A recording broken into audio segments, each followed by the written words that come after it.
Manny Navarro covers Miami for The Athletic. He's been with us many times, and he is today. Pretty good weekend for the Hurricanes. Damian Martinez, and also the pickup, of course, another transfer with Samuel Brown from Houston. Manny, thanks for your time with Craig and Paul. David Smoak. Now they got more talent. Can they do something with it? That's the golden question, right? I mean, that's been Miami's problem for many years. People say, well, they recruited at a high level, but what do they actually do on the field? They've had one 7-win season in 20 years, and now's the time for Mario Cristobal to deliver. It's year 3. This is completely his roster. He's got to go out and win games. Manny, this certainly makes them one of the things they've lost over the years is they used to have this unbelievable swagger, and they were very interesting. And just between Larry Coker and now, they haven't had those guys, those players, those personalities that gave the U its flair that it used to have. But now with Cam Ward and Brown and Martinez and Restrepo and George all coming back, and not to mention the talent they have up front on either side of the ball, this is starting to feel, and I don't want to get out over my skis, but like an old school Miami roster, isn't it? Yeah, it certainly has the firepower on the offensive side, and I think most people who got a chance to watch Cam Ward up close this spring and see, some of the passes he was making to those receivers, some of the catches those guys were making, and like, wow, this is about as exciting an offense as we've seen in a long time down here. And I don't know how many of those guys will end up being Pro Bowlers and go on to be first round picks, but I certainly think from a college perspective, it's their best team since they joined the ACC in my mind, at least on the offensive side of the football.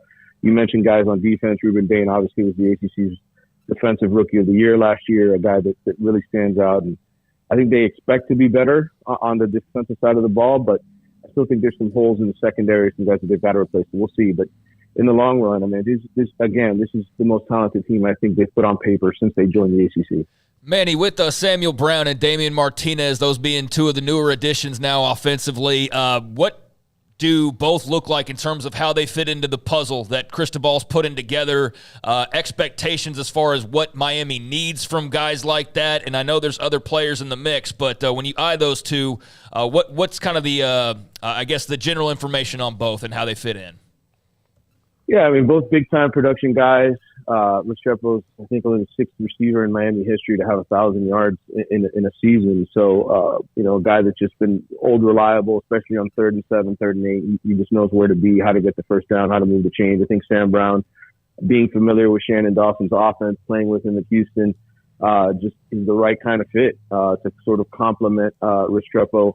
You mentioned Jacoby George earlier. He was a big play guy. You go back to that Texas A&M game, you go back to the Florida State game. He had long touchdown catches down the field. Just another explosive guy. And somebody they're really excited about is Isaiah Horton, who's a third-year sophomore, a guy that's expected to replace Colby Young, who moved on to Georgia, by the way, as the big outside threat. So they've got 4 guys that they feel are really, really good, plus some young guys behind them. This is as loaded a receiver room I think they've had in a long time. What are they missing?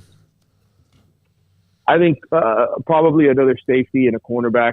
They just picked up Dione Hill from Marshall, who played in Lance Guidry's system a couple years ago, is familiar with their defensive backs coach. So I think he's going to fit in fine. It's going to allow some guys to shift around in the secondary, but they just don't have a ton of snaps in terms of experience in the secondary. So it's one of those things where if you have a great pass rush, if Ruben Bain and Akeem Mesidor, who missed most of last season, are playing at a really, really high level, and you've got some other guys on the interior, some transfers that came over, they're going to help sort of solidify the run defense, then I think you're fine. But if they have trouble getting to the quarterback, there could be some games where they get picked apart in the secondary.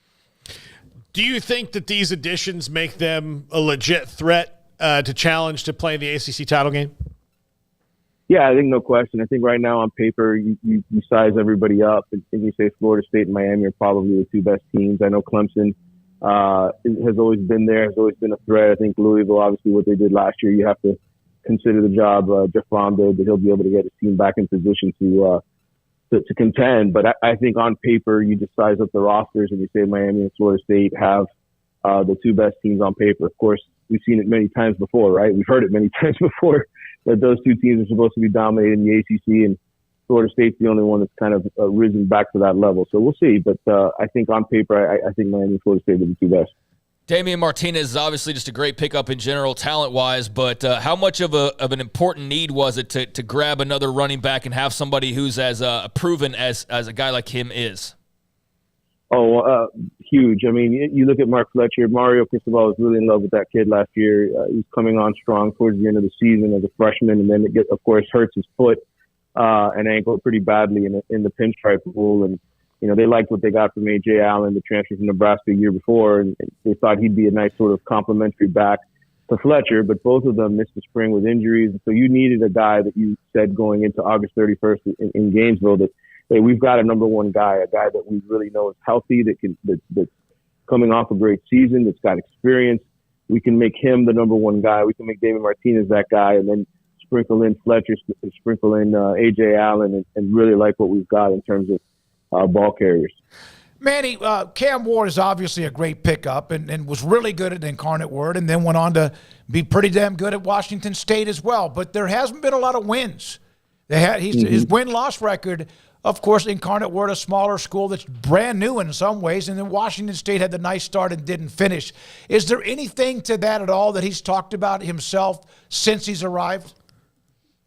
Well, first of all, I don't know that he's had an offensive line as good as the one he's going to have blocking for him here at Miami. I think that's going to help him out tremendously. I mean, look, he's had, I think, 44 fumbles in his career between Incarnate Word and Washington State. Hasn't lost all of them, but the ball certainly sports free a whole lot. And I think that's something that Shannon Dawson and Cam Ward are obviously aware of. They know that has to sort of improve here in this one final shot to impress NFL scouts. So I think he's highly motivated. I think he's highly driven. I think he's got the best talent around him that he's ever had. So, and he's playing in a conference, quite frankly, where there's not a whole lot of other elite squads that you really got to be afraid of. So I think this is a huge opportunity for Cam Ward to really impress NFL scouts and maybe even win the Conference Player of the Year. And who knows what else after that.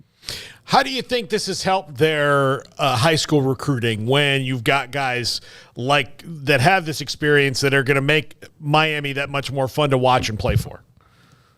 Well, I think, Mario's put together back-to-back top 7 ranked recruiting classes since he got here. So he's always going to recruit really, really well. And the NIL collective here is obviously top-notch. Everybody thought when John Ruiz sort of disappeared into the background that they were going to fall apart. That hasn't been the case. So I think from a recruiting perspective, it's time to win, right? I think these recruits have heard about what Mario's been building. They knew he was flipping the roster, but you got to see results eventually. And I think this is the year where he's got to have some results so that some of these kids see it and can believe it and say, okay, everything he's been talking about here for the last 2 or 3 years is real. And so they got to deliver on the field. And I think once they do that, I think you'll see another top 5, top 7 recruiting class from Miami and maybe even, some of these superstar quarterbacks, especially in the 2026 class. There's a lot of them here in the state of Florida.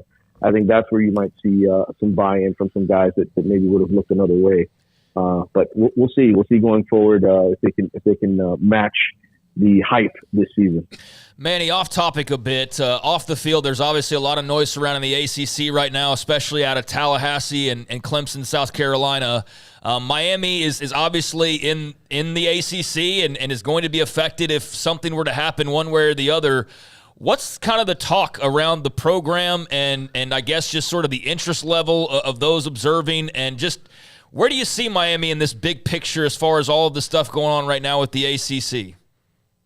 Well, they're being good troopers right now. They're keeping their mouths shut and letting Florida State and Clemson fight the legal battles and pay all those legal costs. But I think they're certainly watching and observing what's going on. And, I think from Miami's perspective, they feel like they could be a fit down the road for the Big Ten. Being an AAU accredited school just happened within the last year or so. So I think from an academic fit, academics have always been really important to the higher ups at Miami. And I think, when you sort of look ahead and project and say, well, what happens if this really becomes a power 2 and the ACC goes away and the Big 12 is kind of just swimming by itself out there in the ocean, trying to save face. I think that's the next jump for Miami. Whether or not they get there, how long it takes, I have no idea. But I certainly know that they're not just sitting on their hands. They're certainly watching with a close eye what's happening in Florida State and Clemson. And I think they're very interested to see what happens and if this really goes to court or if it just sort of gets stuck in the mud and eventually a negotiation is worked out between Florida State, Clemson, and the league, and if they're just sort of released. But I think if something happens to the grant of rights, Miami will certainly be ready to pounce and leave and go somewhere else. Final thing for me, Ja'Cory Brown ends up going to UCF. We got a lot of UCF listeners. I just wonder if you could pass along what your thoughts are on that fit for him and what kind of a player the Knights are getting now down there in Orlando, or up there in Orlando.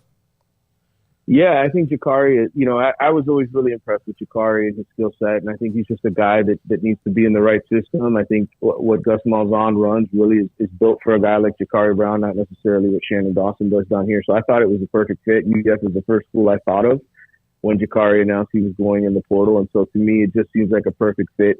Former Miami running backs coach Tim Harris, a South Florida native, is up there at UCF now again. He went back to UCF after coming back to Miami for a year.